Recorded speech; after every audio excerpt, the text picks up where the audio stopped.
you. Oh, it's good to be in the House of Labor. Can we please hear it for Amber?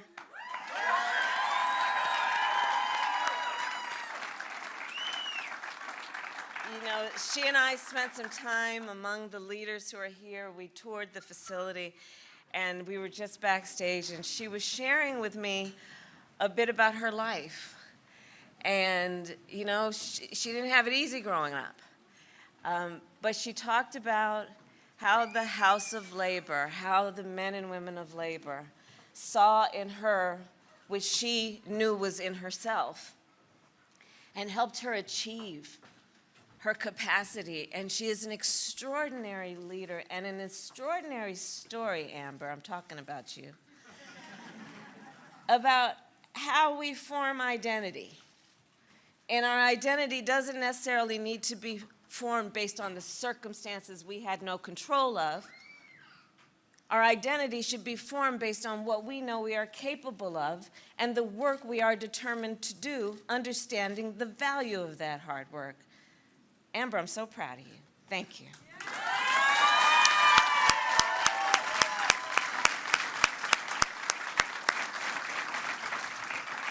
Well, hello, Nevada. It's good to be back. And it is so wonderful to be here with so many friends and leaders. Senator Catherine Cortez Masto, as many of you know, she and I served together when she was Attorney General of Nevada and I was Attorney General of California when we were fighting for homeowners around the foreclosure crisis. I knew her then and saw her work. I see her work in the United States Senate when we served for 4 years there, and I'm going to tell you, I've seen her as a fighter when the cameras are on and when the cameras are off, always fighting for working people in Nevada. Can we please hear it for Catherine Cortez Masto?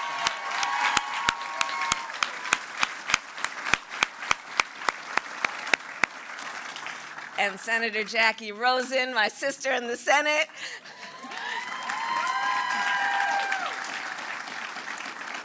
Congresswoman Susie Lee, Congressman Stephen Horsford. Thank you all for your leadership. And President Douglas McCarran, thank you. Vice President Frank Hawk.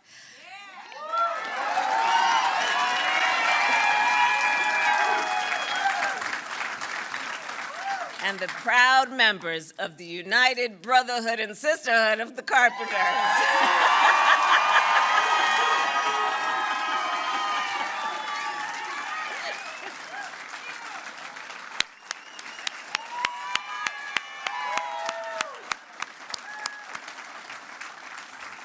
So it is so great to be in the House of Labor. I always know I'm home in the House of Labor, and it is great for us to all be able to spend part of this holiday weekend together.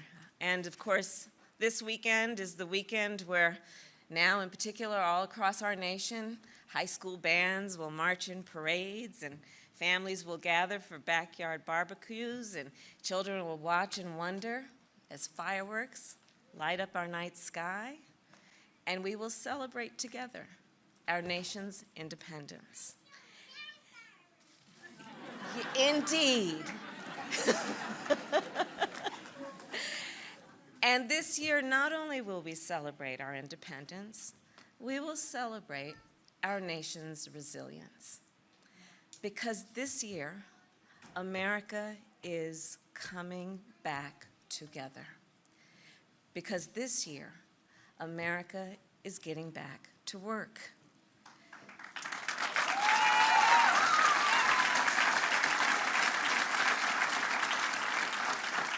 And just yesterday, we learned that our economy created 850,000 jobs in June. 850,000 jobs in 1 month. Over the past 5 months, we have created over 1.6 million jobs in the leisure and hospitality industries, which is so important, of course, here in Las Vegas. We have created over 3 million jobs total. And wages are going up for American workers.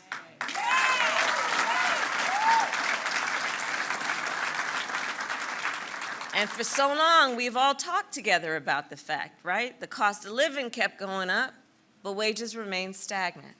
But we're seeing that wages are going up, and that, as we know, means we are seeing progress. And you know, before President Joe Biden and I even took office, we knew that the American people were up against a whole lot.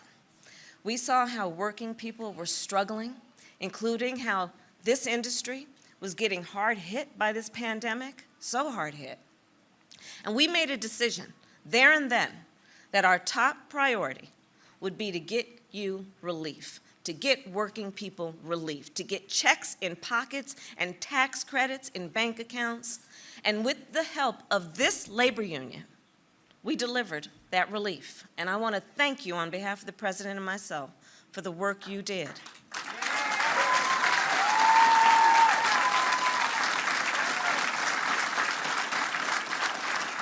And as any good carpenter would tell you, it's not how you start the job, it's how you finish. So I want you to know that the President and I are determined to keep going strong. And now that we have provided relief to the American people, we are looking to rebuild our nation, which is another thing carpenters know about. Here in Nevada, there are 28 bridges in poor condition. There are more than 1,000 miles of highway in need of repair. And I don't need to tell you this, you all know it. You drive on these roads every day. There are people in this state who do not have access to affordable high-speed internet, or who do not have clean drinking water coming out of their tap. Carpenters work on infrastructure projects.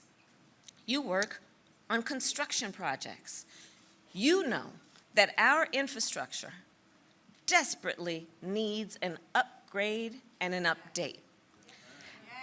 Right, and that's the work you do, that's the skill you have, that's the gift you give. Understanding that and then being able to actually solve the problem if you have the support that you deserve to get the job done and to see it through. So the President and I are strongly backing the Bipartisan Infrastructure Framework. It would be the largest long-term infrastructure investment in nearly a century in our country. It would be even bigger than the Hoover Dam. And it would create a whole lot of jobs for carpenters and joiners and tradespeople of all kinds.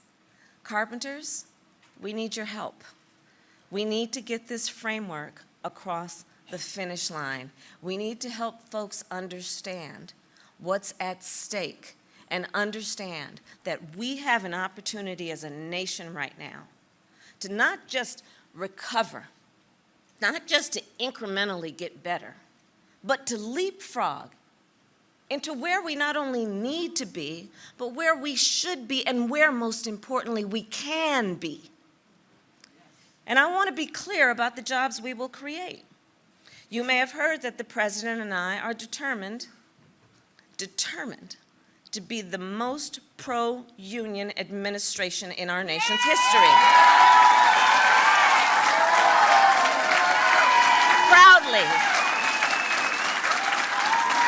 Proudly.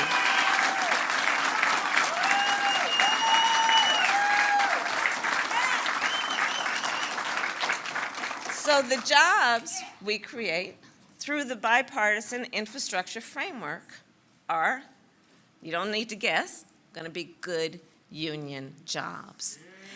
Because, and you all know why.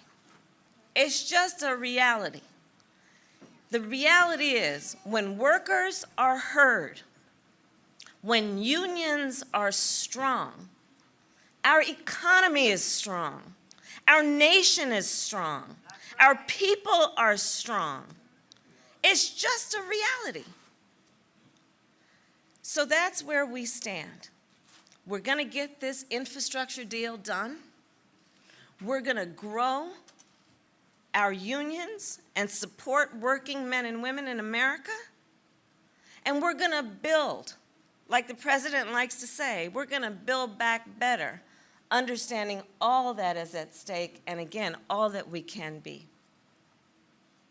Now, before I finish this conversation, I also want to address another reality, and I know that Senator Cortez Masto talked about this. If we want to keep growing our economy, we also need to get more folks vaccinated. We got to get more folks vaccinated. Okay? And you know, I talked to Governor Sisolak, and frankly, we got to do better in Nevada, guys. We got to do better in Nevada. Over the past week, Nevada led the nation in new COVID-19 cases and hospital admissions. They jumped in this state. And the governor's been working hard, but he needs the help. We need the help. And so part of why I'm here is to ask the men and women of labor, the carpenters, to do what you know how to do to help us build the infrastructure around getting folks to get vaccinated. Because here's the thing that you should know, and I'm sure you do. Of these new patients, the numbers I just gave you, the vast majority were hospitalized with COVID-19. They were not vaccinated. The vast majority of people who have died from COVID-19 were not vaccinated.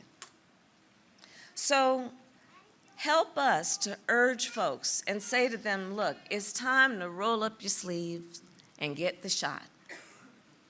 And if you already have, let's talk to somebody else we know who hasn't, and let them know now is the time to get this done.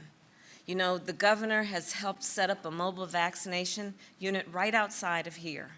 And the bottom line is that getting vaccinated is safe, and it is, and I say this here, it is the ultimate act of solidarity, right? You know, we, I think, all embrace, whatever our background, the spirit of love thy neighbor. And getting vaccinated is truly an extension of that. And it's about not only our neighbor next door, it's about the man on the side of the street. It's about seeing in the face of a perfect stranger a friend and interacting with them in that spirit. So with that, let me end where I began. This weekend, we will celebrate America coming back together. And next week, we will get back to work building up America. And I'm confident we will get that done. Because as tough as this year has been, and last year was, America is tougher. At every twist and turn, in ways big and small, Americans have shown incredible strength and incredible kindness and incredible resilience. I see it every day. And I'll end with this. I want to share with you a quick story. So one of my last visits here to Las Vegas, in fact, it was back in March, I visited a food distribution center. And I met folks who were there. In particular, I spent some time with the volunteers who were working at the food distribution center, some of whom had lost their jobs, others who had not, but they were all volunteering. And so at the food distribution center, folks who were in need of support, they could drive up and get a box of food to feed their families. And all they had to do is to drive up and then to pop open their trunk, you know, for safety reasons. There was no physical interaction between the volunteer and the driver. And they could pop open their trunk so a volunteer could put the box safely inside.